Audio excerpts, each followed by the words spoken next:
Hello, everybody, and welcome to episode 8 of the Shift. This one is titled Spreadsheets. And with me, as always, is a good guy named Joe, and my name is Tyler. I wish I had a cooler name than that, but, you can't really play off Joe and Tyler. But anyway, I am Tyler Keefe. I am the instructional/technology coach up here in Nampa, Idaho, at Sherman Elementary School, and I'm coming to you from the swamp. Now, Joe, really quick, I wanted to say something. I originally grew up in the hometown of the NFL's Super Bowl 56 MVP, Cooper Kupp, and that is in the Palm Springs of Washington, which is better known as Yakima, Washington. So Joe, have you ever been up to the Palm Springs of Washington? I have, yeah. I went up to Yakima. I spent some time up in Toppenish.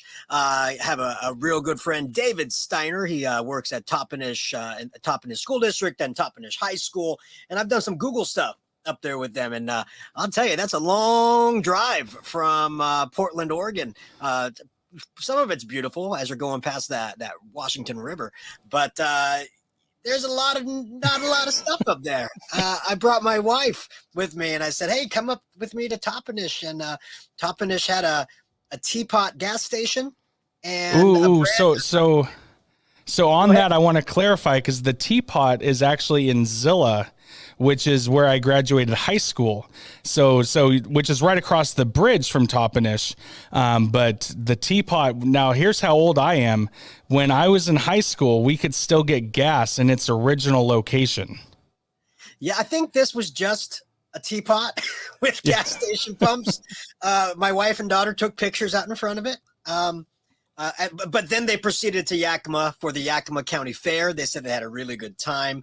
But when you say that Yakima's the Palm Springs of Washington, I really have to say, whoever said that has never been to actual Palm Springs in California, because it's not quite the same experience. I'm not putting down Yakima. I mean, it's a great place for hops. I know that's one of the hop capitals. Very true. Of the world.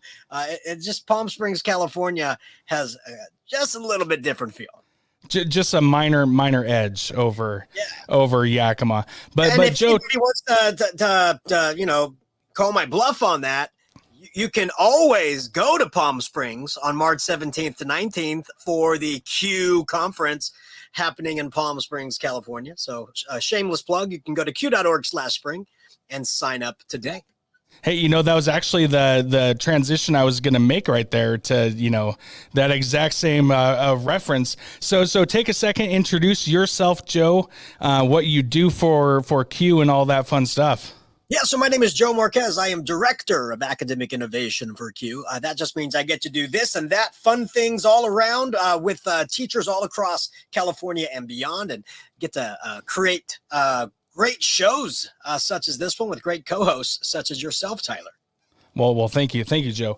So today we have spreadsheets, and I'm going to be honest here. I've already mentioned a couple of times where I grew up, how old I am. For Microsoft, for their spreadsheets, they have Excel. And I had to look this up because I wasn't sure, but Microsoft Excel came out in 1985 when I was 1 year old. So by now, if you're not really sure what and how and who in Excel, there's going to be a YouTube video of a YouTube or, one of the fun old Excel for Dummies books. And I really don't have anything to share on the how-tos, but I know Google has a ton of cool things.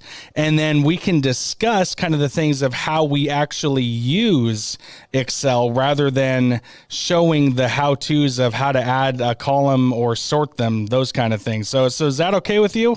Yeah, let's do it. Let's absolutely do that. But remember, everybody, those of you who look at spreadsheets as, just data input, that remember, the magic happens in the sheets. Okay, the magic happens in the sheets. And we're going to show you some sheet magic today. All right. Oh, thank you. Yes, absolutely. I get the laugh track. That sounds good. There you go. All right, Tyler. Let's go ahead and let Microsoft start this one off, since they are, I want to say, the OGs of spreadsheets. But as you said, that everybody's been using it for such a while. There's some tutorials online; they can take a look at it. Show some ways that it's used in school sites and in the classroom. Yeah, so I don't really have anything that I can share just due to student privacy data. The current ones that I'm using, I'm just not unable to share. But one of the things that I want to mention is the last time we were on here, we were talking about using forms and going from forms into Excel from there. And that's the simplest way that we actually use Excel up here at Sherman, is taking the data. We're able to not segregate, but delineate and sort and all that good stuff to measure out, which students really nailed the topic, which students are right there, they have it, which are the bubble kids, and then which ones really need some extra help. So it's a quick, easy way for us to sort through all that stuff without having to dig through a stack of papers. And then you have the other ways of using it, of just tracking random things throughout the day instead of creating these new clipboard spreadsheets, things that you print out and then you have to go from the printout to the computer, like the old school grade books you had to do. And then there's the creative ways we use spreadsheets from forms to do like we talked about last time, to do not a behavior chart, sorry, although that is one thing that you can do, but to use a bathroom tracker to just be able to figure out how much time is being spent when we have issues arise. Not that kids would ever play around in the bathroom or anything like that. I'm sure, Joe, you never messed around in the bathroom when you were in school. I tried never to go into the bathroom at the schools. For some reason, the boys' bathroom, it was always wet. I don't know what they do in there, but I try to stay at it. Yeah, my son said the same thing the other day, and I had to let him use the teacher bathroom. But just don't tell my principal that. But it's a cool program, and there's a lot of really cool stuff you can do with Excel if you know what you're doing. You can make pivot tables to share. Like right now, our school district actually is using this to share out our COVID data within just Excel. We just share out a public link to that. There's many different graphs, different charts, different trend lines you can make for your class. All that stuff gets really complicated, and it's so complicated that I actually have to YouTube that stuff every single time I try to use it, just because I forget. The only one that I remember is hitting the equal sign, and I can type in SUM, and then it'll do its thing to allow me to select the cells that I want to add up. But honestly, that's really the real world use that we have. And if there, listeners out there, they're listening to this, if you have really creative ways that you're using Excel, shoot me a message. My Twitter is right here at Keef67. Send me a DM, any of that, because I want to know how it's being actually used in other schools across the country, so that I can share that with my staff here up at Sherman, because there's a lot of cool stuff you can do, but if you don't know, you don't know. And if you don't know what to look for, the use case scenario is really limited on that. But Joe, I know there's a few things in Google Sheets that you can do that are very much the same. So that, there's no sense in, going over the things that you can do that are exactly the same. But in your experience, what are the main differences, the takeaways that really would lead somebody to want to use a free Gmail account if you're a Microsoft school, or use, the school account for Google Sheets? Yeah, I would say the big power in utilizing Google Sheets is the way they directly connect with Google Forms, because the data collection or the type of information that you can get out of a form can be put into a sheet, and based on your selections from the form, it can auto trigger an email home. So I want to show the audience this really quick. Let me go ahead and share my screen here. So this is what I called my teacher dashboard, where I was able to pull this up on my computer or my iPad, and I'd walk around the room, and I was able to do an assignment check with my students if they had something due that day. I was able to go by and go, okay, what unit are we in? I can come down here and select, let's say we're in unit 4. I'd select Unit 4. I would come over here and select a student's name.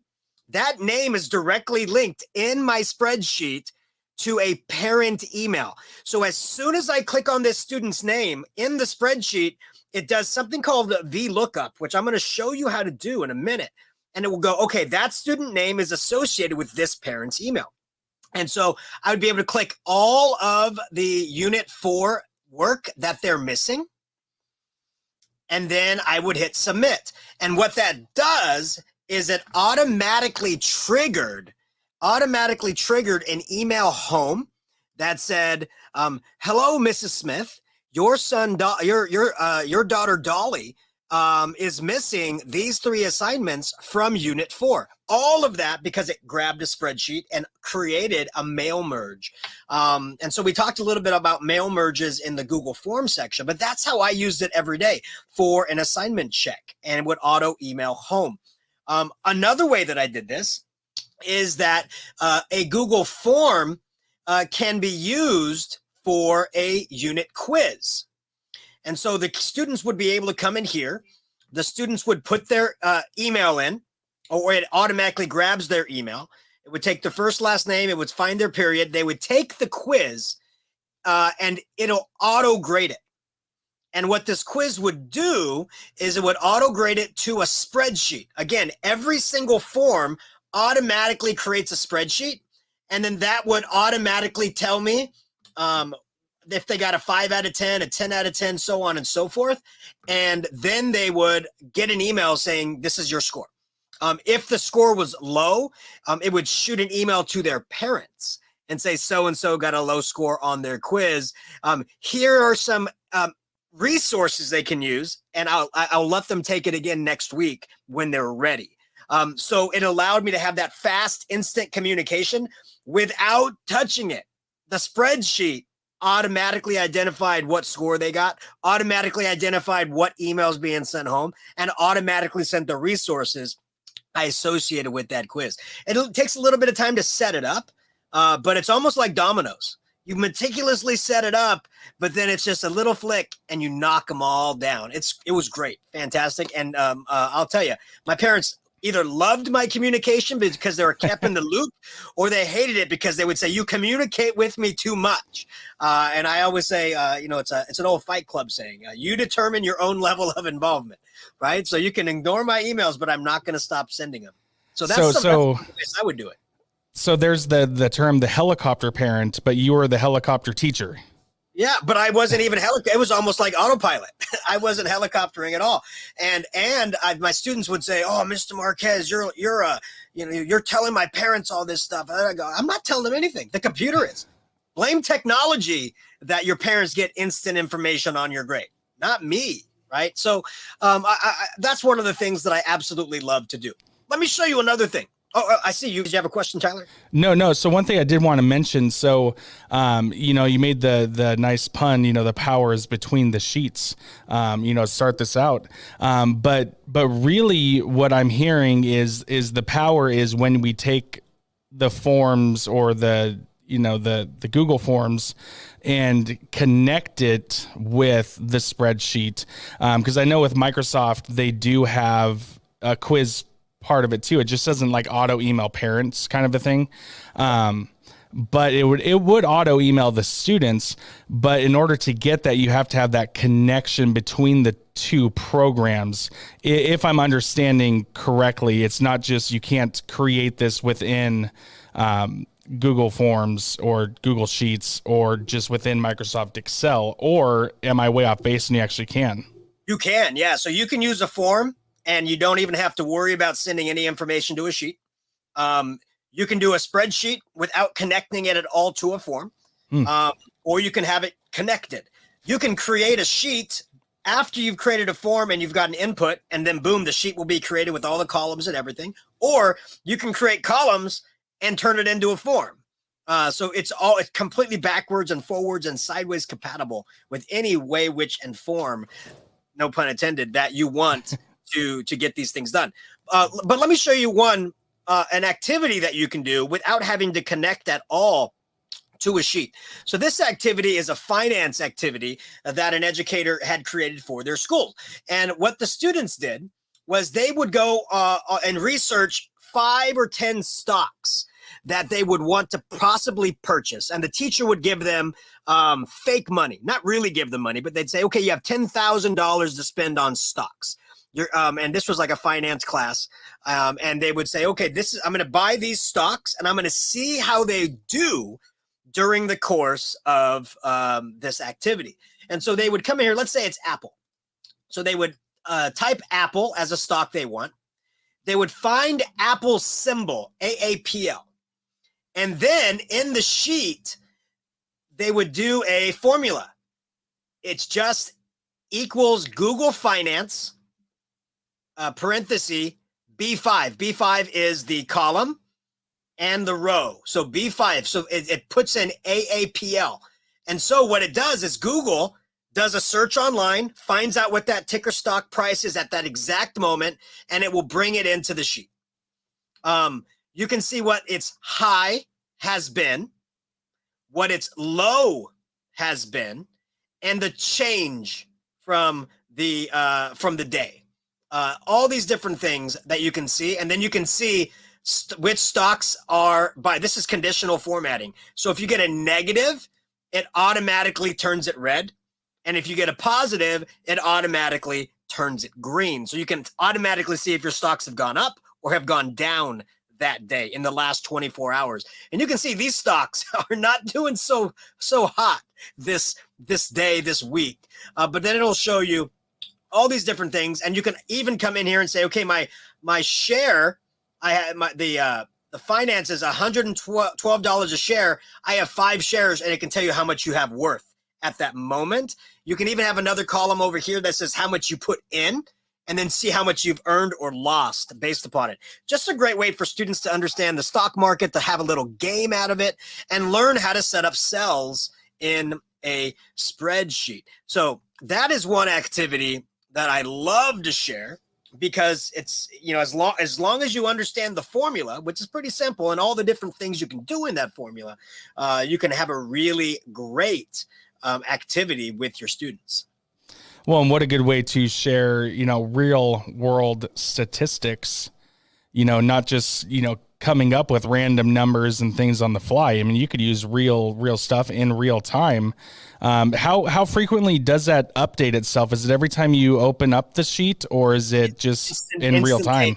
In real time. Yeah. They change in real time. And it's pretty good. And then, as a teacher, maybe you don't want the students have to worry about going and finding all these stocks. Maybe you bring the top 20 for the ones that you want to go in. And then you can see down here, this is where the students would pick which ones they want, find the symbol. They would have their purchase date, what they purchased it at, how many shares they purchased, the value of it, the current share, the current value, and if they gained or lost. So you can see, since the purchase date of Microsoft, September 30th, 2012, at a unit price of $29.45, it has gone up in 10 years to $290 a share. And that is a gain of $26,000. Oh, good grief. Right there. Yeah, so it's pretty cool. I would have loved to see Amazon. Oh, Amazon is on here. I would have loved to see what Amazon's initial buying price was in 2000, right? Oh, yeah. It was $1 or sub-dollar. And you can see now Amazon is $3,093 a share. Crazy.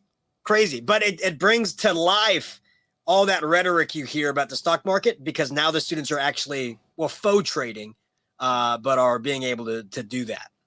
Yeah. So I'm curious then, and I assume it would work, given that the cryptocurrency, all of that stuff is such a big thing right now. I remember, no joke, my cousin, he tried to get me to buy into Bitcoin, buy 3 of them for $500. And this was right when it first started. And I'm like, nah, dude, I don't have that kind of money. My son's just was born. I am really upset with myself right now. But is it able to pull in the Bitcoin or the Dogecoin, any of those things as well? If they have a symbol, it'll bring it in. Gotcha. Yeah. So if it has a symbol, it should be able to bring it in. And I do believe there's even a sheet that has every company that's on there and all their symbols, and then you can just have the students pick from that. So it makes it pretty simple for them. No, that's The last way thing cool. I want to show. Oh, yeah. What's that? No, I was just saying that's way cool that you're able to do this. What did you watch Saved by the Bell? Please say yes. I did. I've watched Saved by the Bell. Not the college years. I didn't go that far. No. But yeah, Saved by the Bell. Didn't they do some sort of activity like that? Or am I thinking a completely different show where they had fake stocks and whatever, but then they actually they took that money and bought real stocks or something? I think that is every show that has a teenager in it. So I think every show has created an episode like that. The last thing I want to show here is a cool little thing that you can do for student and parent communication. So here is something that I can show you right here. Google has a translation feature built right in to Spreadsheets. And the formula is equals Google Translate, parentheses A2, that's what are you trying to translate? Quotations are the code for the language that you typed it in, then comma, and then the code of the language you want it translated in. So you can see here, I put the word hello, and it automatically translated it to hola. I can come down here and hit goodbye. And then all I have to do is drag it down, and it will automatically, adios, come in here and tell you exactly how that is translated. And Google has a list of every single language that it can translate. And I do have a sheet that already has all of these in here. So I'll make sure in the show notes that I definitely give you a link to these right here. But it makes it great to be able to translate different things in class. But if you want to take it a step further, you can actually create a parent communication form where the parents fill out a form. Like, what is your name, parent? What is your last name? What's your student's name? What's your phone number? I'll show you why I do this. What is your phone carrier? I'll show you why I do this. What is your email? What is the best way to get a hold of you? Phone, text, email, or both? And what is your preferred language to communicate? And these are the top 10 from my old district, but there's plenty more you can add in there if you wanted to. And then any comments you want me to know about. Now, what that does is this. It automatically fills the name of the parent, Alex, last name, Kingston, student, Karen. And these aren't real people. These are all Doctor Who characters. So anybody going, oh, I'm going to call Karen Kingston. No, Alex Kingston is a Doctor Who character. Karen, these are all fake numbers. That's why they start with 555. They chose Alltel Wireless. There is Alex's email, alex.kingston@contactdemo.com. The best way to communicate is both phone and text. Their best language to communicate is French. Now, let me show you why this is key. Because we did a VLOOKUP. Under languages, it looks up French and sees the code. French, FR. So it automatically brings in FR. I did not type FR. The parent didn't type FR. It says look up languages. Whatever it says over here in column I, look up over here under language codes, under column B, and bring the corresponding over here. It's called VLOOKUP. It's basically look down this row, choose the next one, bring it in. Super cool. And then the phone number. It finds, if it says Alltel Wireless is what they chose, it'll automatically create a text email. So you can send an email to this number, 555.555.1234. Because you have Alltel Wireless's ending, it'll automatically create a text email and send a text to the parent if they chose to be communicated with as a text. And you can come over here. Let me just hit delete here so you can see under extensions, I have this thing called Formule. and it grabs all these different columns. And again, everybody, this isn't a tutorial because this is way too fast for a tutorial. This is a look what it can do, right? And we can go in deeper when we go into different things. And so what it does is this. It finds the template that I want to send it to because I created it. It brings it on over. And it'll send an email as a text to the parent's phone, translated in the language they selected. Right off the bat. Super cool, super easy. Super easy once you understand the formulas and VLOOKUP. It took me about 2 weeks to understand VLOOKUP and wrap my head around it. But now parents can email you or contact you on that form, and it automatically sends an email response back out to the parents in the language they've chosen and in the modality, text or email, that they've chosen as well. Yeah, that's insane. I mean, we use Remind for parent messages and stuff, but being able to do something like that would take it to the next level. If you're willing, Joe, I'm going to kind of foreshadow some things that we're going to do in the future, because the Google Translate thing that you showed, I was like, holy cow, like how you can do that. So I'm curious if it works in Microsoft. So if you can you walk me through how you did it? But I'm going to share my screen with Excel. Yeah. So how I did the translation. Yeah. Yeah. So it's super easy. Let me unzoom. There we go. So on the spreadsheet, I just create a column. Let's say English. And this is Spanish. And let's say you want one for French as well. Done. So underneath Spanish, that's where I'm going to type in the translation. Equals, and I start typing Google Translate. It automatically brings it up for me. Google Translate. So it did not do that on my side. So that's where I'm curious if it's going to work. So if it doesn't bring up that formula, it will not do it. You will have to look up to see. So I see the problem here, Tyler. Yes. You are using Microsoft and typing in Google. Microsoft will not allow that. Microsoft will not allow that to happen. That's why we're doing it, seeing if it's going to work.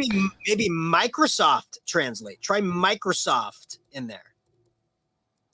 Nope. So maybe just translate, because if the formula exists, it should appear. Transpose. There's transpose. No, man. Doesn't look like it is there. Well, that is a bummer. I'm glad that I saw that, because I was going to go share this out with everybody. But if it's not going to work, it's not going to work. Yeah. Because, Google has that Google Translate locked down, right? So I pick Google Translate. You click on, it automatically brings up the bracket. So I click on the word that I want translated from English. So I click on that. It's A2. I put a comma. I then do my brackets. I want to, okay, what language did you originally type? And that's English. So EN. And then the next one is, what language do you want it converted to, translated to? ES for Espanol. And then I close bracket and bring it in. And if I type in Hungary, Ambarinto, and let's say I want it in French, all I have to do is change it from ES to FR. And there you go. Amazing how Spanish and French are very close together, right? In their translation. No, that is crazy. Like, I mean, I'm honestly a bit disappointed that I couldn't figure that out in Excel really quickly. However, I'm willing to bet that if I do a little bit of digging, and again, listeners out there, people watching, if you know how to do that in Excel, send us a message. And, when we do our deeper dives of things, and when we start doing hey, I can do this in Microsoft, can you do this in Google shows, that might be something to add. That's where that little foreshadow was kind of coming in there. But Joe, we're running out of time here for this episode. Where are we going next? Where's our next shift going to take us? Yeah. So now we have gone through Basically all the main applications in the Microsoft and Google ecosystem, where to find them, how to create them, where to start them, all the things. Now we're going to start getting into activities. So basically we're going to say something like, hey, I want to create a portfolio for my class. How would you do it in Microsoft? And then how would you do it in Google? Or, hey, I have this great activity of a drawing activity I want my students to do. How would you do it in Google? How would you do it in Microsoft? So I think we're going to start doing it that way. We're going to lead with the activity and see how we would do it in both ecosystems. Awesome. You know, I'm really excited for that. You know, I've mentioned that a few times. And if there are activities that people want to see, is that something that we're willing to take suggestions for? 100%. 100%. We are an audience participation program. So if you have an activity you would like that you do in Google, but want to see how it's done in Microsoft, let us know, or vice versa, an activity you do in Microsoft, see if we can do it in Google. And I hope we get a lot of Microsoft innovative educators to try and stump the Googler. Ooh, right? There we go. I'm hoping, and then I hope we get a lot of Google innovators trying to stump the Microsofters. So, you know, because there's a lot of things you can do in Microsoft that you can't really do or can't really do well, or off the top of your head, you might not be able to do it, but we can find a way, vice versa. I can't wait for this, because this is where we put our thinking caps on and try and stump each other, right? Yeah, no, it's going to be exciting, and I really don't have anything else more to say here. But Joe, I want to give you one last opportunity before you close this to give a nice shameless plug to go to the real Palm Springs, not the Yakima Palm Springs, but the real Palm Springs. I wish I could physically get down to Q. I still am holding on to a hope it can happen, but you know, for those that are able to make it and those that are looking for something, tell them one last time what and how and all that good jazz. Yeah, you know, so Q is having their face-to-face conference, face-to-face. Yes, everybody, it is face-to-face in Palm Springs, California. You can't beat the location. It is beautiful. It's happening March 17th to 19th. That is St. Patty's week.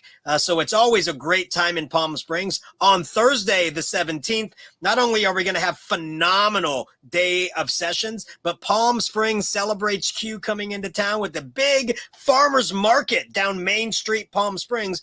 Well, they may not be celebrating Q. They may do that every Thursday, but we like to say it's celebrating Q. It's a fantastic event. We cannot wait to see you. And on the 19th, Tyler, on the 19th is a gigantic teacher celebration.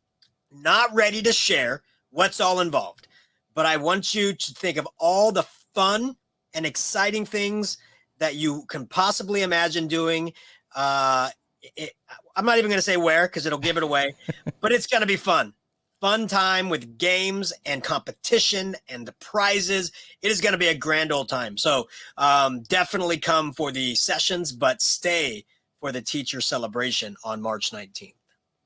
Yeah, no, sounds like a great time. Again, I wish I could make it. I'm holding on to a thread, and you know, Palm Springs, I've been there once, I believe, growing up, or my grandparents had talked about it so many times that I just know it's a much better place than you know, if you can see this right there, the nice Palm Springs of Washington, looking at Yakima in the Google search, but you know, it's one of those things that's just fun to be proud of where you're from, and a nice little connection to the Super Bowl. Yeah, you know, I'm just trying to see how that is that. I don't know. I'm just trying. I'm trying. But you know what? To each their own. Yakima's a great place. Palm Springs a great place, and the Shift is always a great place, because wherever shift happens, we'll help you wade through the shift, and may the shift be with you. That's all the shift puns that I can give out today. We are recording this on a Thursday. You are watching this on a Monday. It is most likely a day off for you.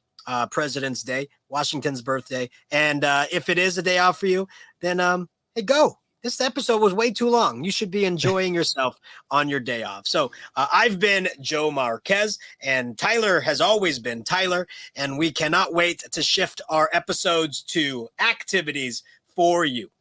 So have yourselves a wonderful, wonderful day off and a wonderful, wonderful week coming into the middle of February. Have yourself a great